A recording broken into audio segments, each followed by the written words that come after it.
Tonight on Unreported World, we follow Thailand's crypto king, who's at the forefront of the country's crypto revolution. He's taking on regulators fearful of new technologies which they fear could destabilise Thailand's financial order. Jonathan Miller investigates this wild east frontier and looks at how a crypto craze has gripped the country, from Bangkok's rich kids to rice farmers in the countryside. And he asks whether it's all just a bubble about to burst. In a disused rice warehouse on the outskirts of Bangkok, a battalion of computers minting digital money. As with gold, it all starts with mining. They're notorious for being highly energy intensive, but cryptocurrencies have triggered a new gold rush. Welcome to the Wild East crypto frontier, Thailand's 21st century temple to the future of money.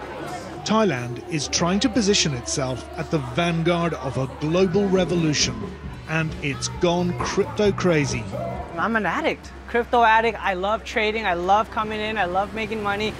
But the world of traditional finance sees a Trojan horse full of disruptors that threaten the established financial system. A new generation of innovators is tearing up the rulebook, determined to stop the old guard from wrecking the party.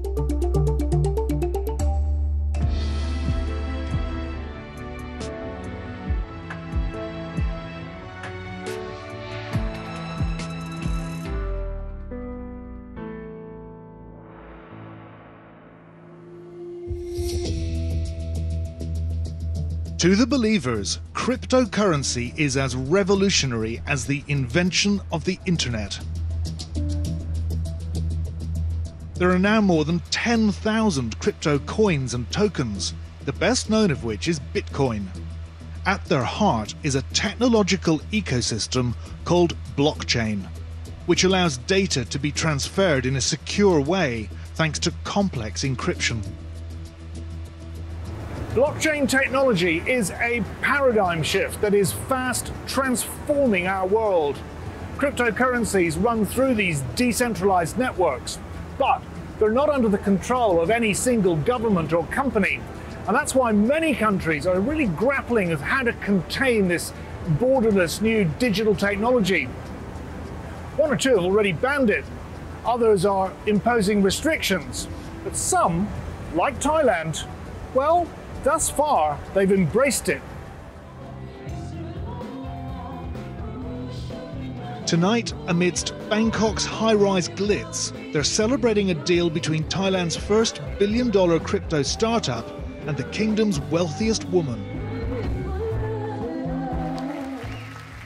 That's her, El Supalak, retail queen, known as the Iron Butterfly, elegant but formidable.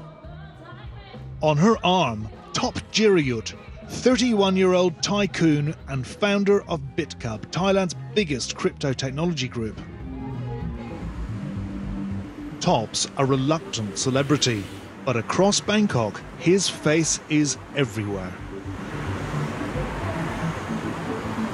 His is a rags-to-riches story, literally. His parents still run a small fabric shop. He's now a multi-millionaire running a group of 7 blockchain companies. You call this whole crypto boom a revolution. But what do you say to the skeptics who say it's all built on thin air, like it's a bubble waiting to burst? With any new thing, there's going to be a bubble, but after the bubble burst, then it's a new industry of, where there'll be world-changing technology companies, coming out of that bubble, like Google, like Amazon did. I'm sure when the internet first arrived, there are a lot of skeptics. For every generation, there are skeptics. Just like that moment when you're first exposed to a car. Yeah. You're not going to be riding horses again. Or that first moment when you're exposed to emails.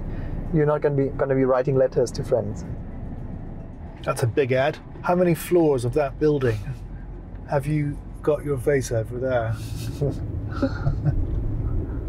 20 floors maybe. What about people who want to get rich quick and they don't understand that actually that's not the best way to deal with crypto because they can get hurt very badly. So if you have too much regulations, too much restrictions everywhere, then you're pushing, stamping on innovation. During the pandemic, investing in crypto has surged in Thailand, fourfold last year alone. And it's happening even in the most unlikely of places.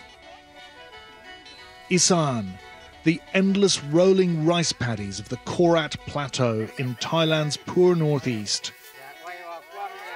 It's a tough life, dawn to dusk work in searing heat.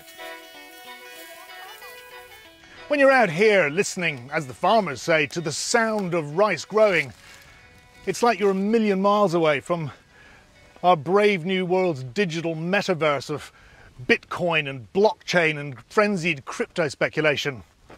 Not a bit of it. Last year, during the COVID lockdowns, Sopon, a jobbing rice farmer, happened across a YouTube video and discovered a new way of making money. All he needed was a smartphone. The video was made by a young crypto entrepreneur, BitCub's Top Jiriyut. เขาพูดเรื่องเกษตรกรจะเอาตัวรอดยังไงถ้าหากว่าดิจิตอลที่มาดิสครับอะไรต่างๆแรกๆก็ฟังไม่เข้าใจครับผมได้ยินเขาว่ามันซื้อขายแค่10 บาทก็ได้แค่10 บาทมันน่าสนใจก็เลยลองสมัครดูเล่นๆเติมลงไปรอบแรกก็100 บาทรอบ2ก็เห็นว่ามันได้กำไร10 บาทดีใจก็เลยเติมลงไปอีก500 บาทก็เล่นอยู่ประมาณถือไว้อยู่เฉยๆแค่1 อาทิตย์เงินขึ้นมาอีกเป็น100ดีใจเลยทีนี้ Sopon had spent 10 years as a migrant construction worker in the Middle East and then drifted between low-paying jobs back home. ชีวิตแบบนั้นผมไม่อยากจะไปสัมผัสกับมันอีกแล้วแต่ผมพอใจแค่เท่านี้ แค่พอได้อยู่ได้กินไปวันๆได้ใช้ชีวิตอยู่กับท้องไร่ท้องนาอยากจะนอนอยู่ตรงไหนก็สบายไม่ต้องมีใครมาบังคับ He's making about what he made as a jobbing worker, around £150 a month. But he's his own boss now. Yet he's gone all in, trading crypto, and markets can gain or lose 20% of their value in a matter of hours. Sopon lives out his rural idyll here, in the middle of a field. He's rigged up a solar panel to charge his beeping battery. One Chai, a mechanic from a nearby town, has sought him out, bringing his laptop so that Sopon can teach him how to trade. Utai, a passing herder, stopped by to see what was going on, and Sopon began his conversion routine. อนาคตลูกหลานเจ้าก็ต้องได้ใช้เขาว่าเงินเจ้าต่อไปมันจะอยู่ในโทรศัพท์ทั้งเบิดอันนี้มันคือยังโอ้ยอันนี้มันเป็นแท่งเทียนเนี่ยนี่นี่เห็นมั้ยเนี่ยคันมันต่ำๆลงไปอันนี้คือราคานี่เห็นมั้ยนี่ คุณUtai, you think these guys are crazy or are you interested? มีคนสนใจครับ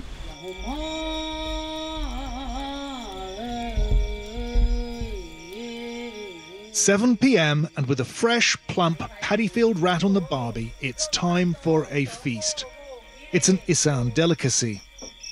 A neighbouring farmer's dropped by with his wife.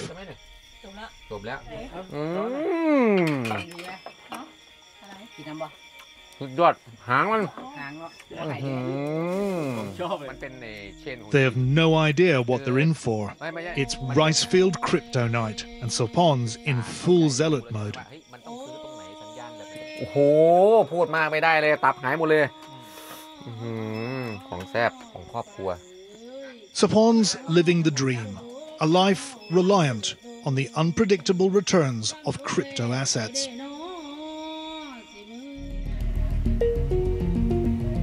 The concern of Thailand's financial regulators is that without more robust regulation, Thai people trading crypto will be vulnerable to that volatility and market manipulation and scams.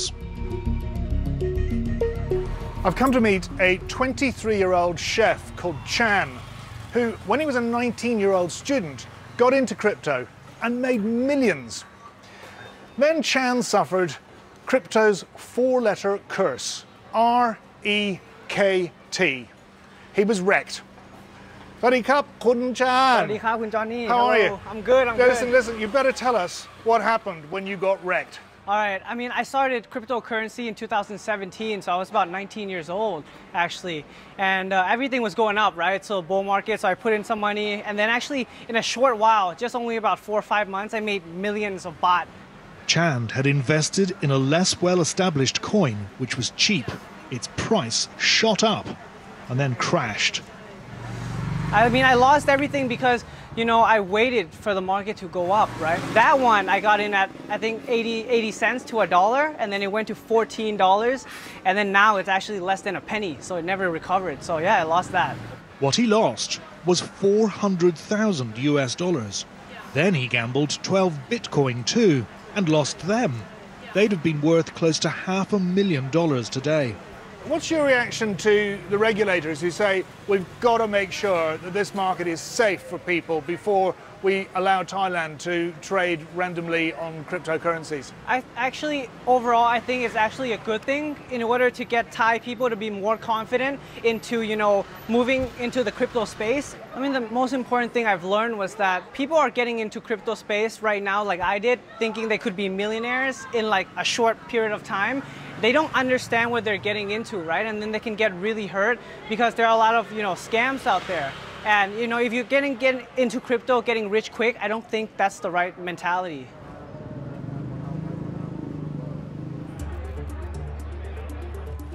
But with Thailand's rich and poor rushing to embrace crypto, the momentum is building.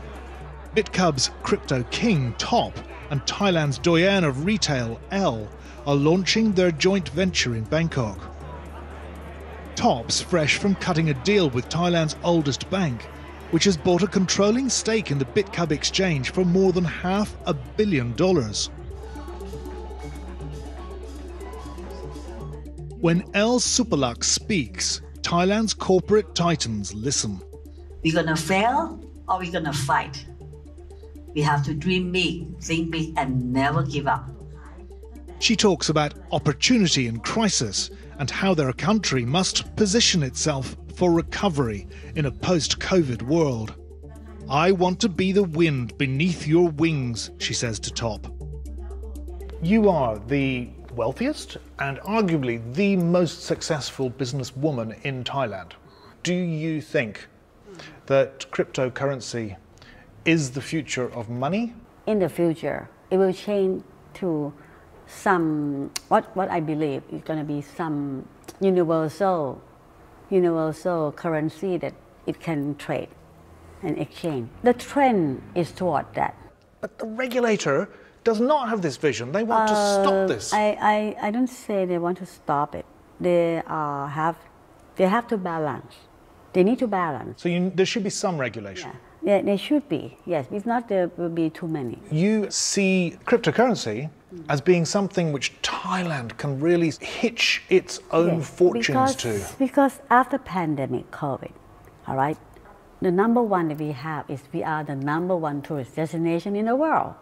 So when the people like to come here to spend money, when people have a digital asset, they are rich, they have money, the new wealth. Thailand's tourism industry is now betting on crypto to revive its fortunes, hit hard by the pandemic. At BitCub HQ, Top's about to go live with the head of the National Tourism Authority. There are more than 300 million people now trading cryptocurrencies around the world, half of them in Asia. About a third of them earn more than $100,000 a year. And 4 out of 5 have a degree. Those are the sorts of tourists that Thailand wants to attract. Forget the Go-Go Bar Brigade. This is the future.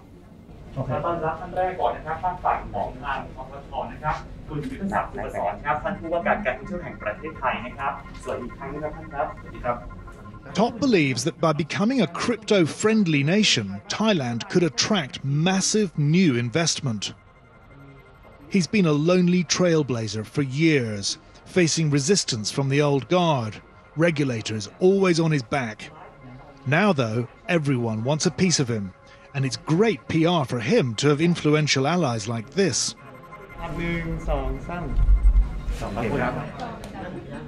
Are you pitching to the Tourism Authority of Thailand, or are they pitching to you, or is it just a marriage made in heaven? The purpose of today is to share the vision of the future. We want to focus on a new target group in Thailand, positioning Thailand forward as a tourism 4.0. And if Thailand is able to push through with the crypto as payments, as one of the very first nations to do this, we would attract new wealth into the country.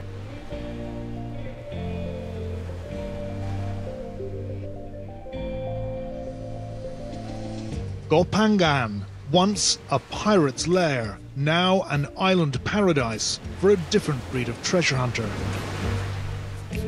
The famed full moon parties aren't over yet, but another tribe is now moving in.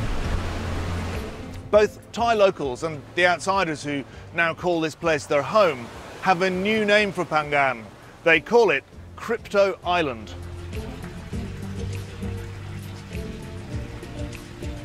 Friday night is Crypto Night at Buddha Cafe, where day traders, prominent project developers and the crypto curious rub shoulders.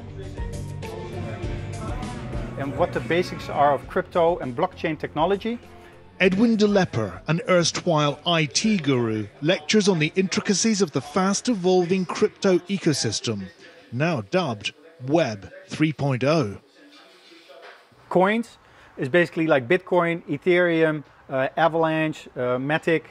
He's explaining the technological underpinnings of different cryptocurrencies, smart contract platforms, the digital gold and stable coins, decentralized finance, non-fungible tokens, and the metaverse. It's a lot to get your head around.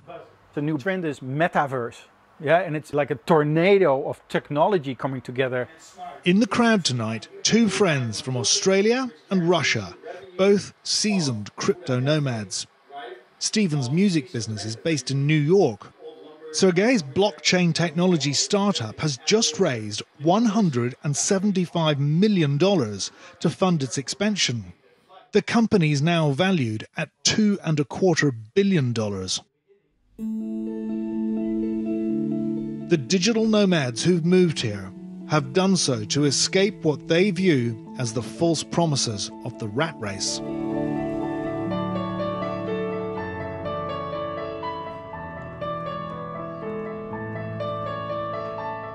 It would be fair to call you all crypto nomads? Before I thought that to move or to live to another country, you should prepare so much, but it turned out to be that one luggage should be enough if you're smart enough to. I was unemployed when I came to Koh Phangan, and now we've raised such a sum of money together with my dream team. Crypto actually funds me to continue to be a musician, because making a living out of music, unfortunately, in this day and age is very difficult. They say crypto is a 24/7 thing, but it sounds like your life is a 24/7 thing. Exactly. Yeah, there are no weekdays or weekends on while you're working in crypto. To me personally, I can't imagine another industry that will be that fast evolving, developing, and driving. Essentially what we're talking about is a technology, and it's the fastest adopted technology in human history. The regulators here say they want to enable blockchain technology projects to flourish. It's the speculative perils of cryptocurrency trading that they want to rein in. That's where Tatiana makes her money. But is it not a bit dangerous? I mean, presumably you lose money too sometimes. We have a lot of stories about people who lose money like this. Yeah. But we look at these people and we should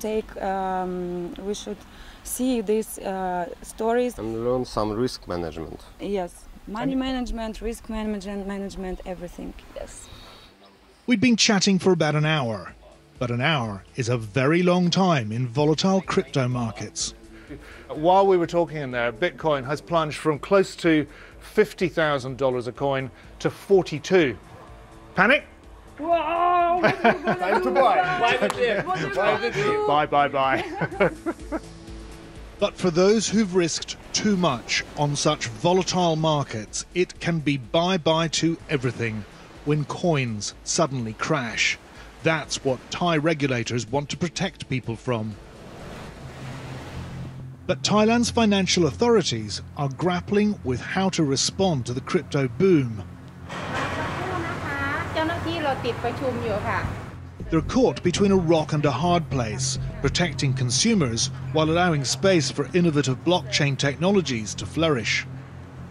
We'd pressed and pressed for an interview time with the regulator. We'd even had to submit questions, but we were given the runaround, so with their proposed time still not confirmed, we went along anyway. We spent weeks trying to negotiate an interview with the head of Thailand's Securities and Exchange Commission here. That's the financial regulator. Now, she has warned of the dangers of crypto and wants to clamp down on it. But she's finally agreed to a meeting, although she's only allotted us 15 minutes. Having taken an antigen test, we were eventually let into the building. But with the Secretary General apparently still in a meeting, we were asked to wait in the lobby. We waited for hours, but were rebuffed with excuses again and again and again. We were getting peckish. Perfect. It was now clear our interview was not going to happen. They turned the lights out on us. Pizza in the dark in the Exchange Commission. Finally, we received a message that no interview would be possible. They said it was due to COVID restrictions. But for regulators around the world, the challenges posed by the rise of borderless digital currencies are proving difficult to grapple with.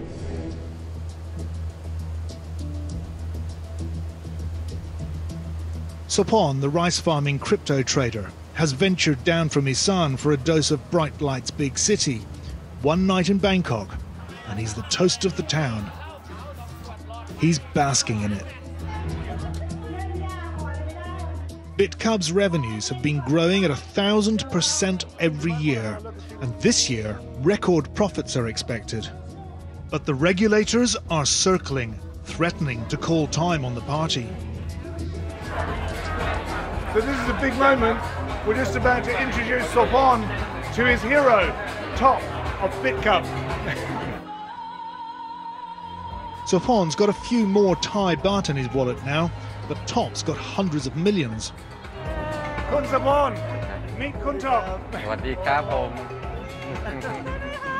เห็นออกวิดีโอตลอดเลยครับ โอ้ยขอบคุณมากเลยครับผม ที่เชียร์บิตคัพมาตลอดเลย คือมันเป็น Sopon waxes lyrical about his newfound crypto obsession, but Top urges caution.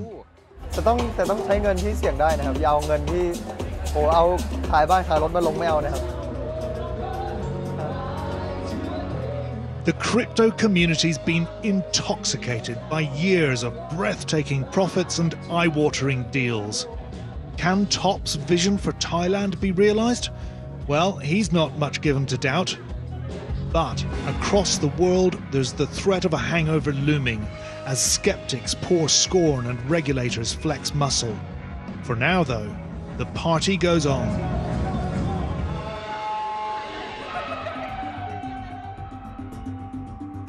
On the front line with Johnny Mercer, the British MP and former soldier travels to Ukraine to meet the people resisting the Russian assault. That's Sunday at 5:30.